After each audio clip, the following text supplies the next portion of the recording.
Good evening, Nicole Virgil, 598 Fairview Avenue. Our argument is that form must follow function. What if we made a regulation that water towers could not exceed 20 feet tall because they're unattractive? The correct response would be that such a restriction would impede their function so severely as to counteract their utility. And so, we design water towers first so they will work, and then to make them as aesthetically pleasing as possible given the circumstances. I agree with Mr. Doan. We should assess the minimum functional height of hoop houses. We did research that, and as most of you are aware, Zach Grant, the expert on high tunnels at the University of Illinois, has submitted to us in writing that 7 to 9 feet, depending upon the design of the hoop house, is the minimum to be functionally usable.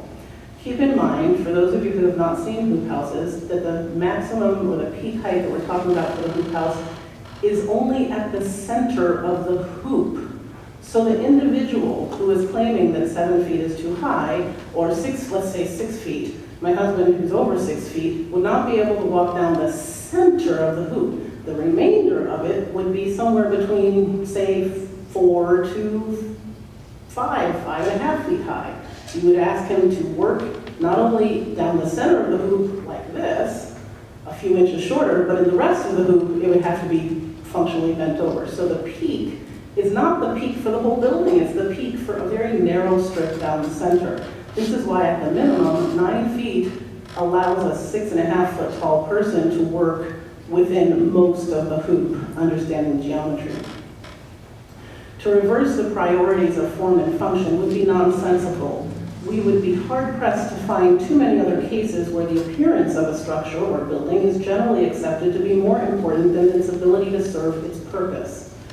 Once upon a time, in some cultures, the apparent perceived beauty of a woman's hobbled foot due to foot binding was considered more important than her ability to walk. And while I do support the liberty of any individual who voluntarily chooses for themselves to place their own opinion of aesthetics above the function of a thing, I do not support one individual's sense of beauty superseding any other individual's ability to do a thing, in this case, to literally stand up. Compromise should, in my opinion, exist within the boundaries of generally accepted principle and standards: safety, freedom, protection of residents' rights, and environmental concerns. I am not familiar with the American or moral standard, which literally requires someone to bend over because another person does not wish to see them. The University of Illinois Extension Office has submitted that 7 to 9 feet is the apex, the minimum apex, depending upon the design. Hoop houses commonly reach heights of 18 to 20 feet, and here is the compromise.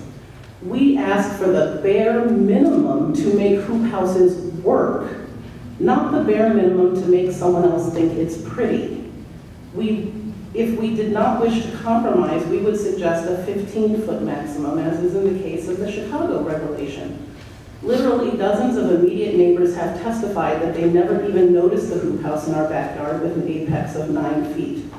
From this testimony, I assert that the desire to have us submit to an arbitrary height of 6 feet, which makes the device less usable for people and plants, is not a value or standard worthy of submitting to or bending over for. Thank you.